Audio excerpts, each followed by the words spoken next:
How to redeem code on YouTube Premium. First thing you want to do is open up your preferred web browser. Right now I'm using my Google Chrome for this tutorial.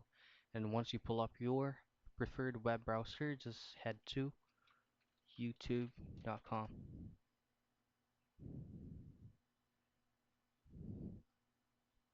Now from here, all you have to do from your left corner is scroll down and then click on YouTube Premium.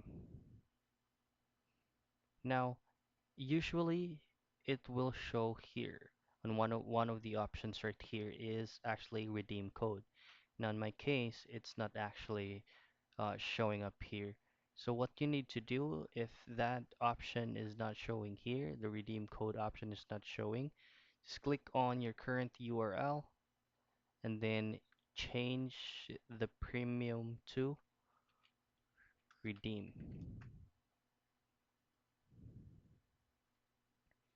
Now once you're here, all I have to do is to enter your redeem code and then you click on next and you have successfully redeemed your YouTube premium code. And again, that's how you redeem your YouTube premium code.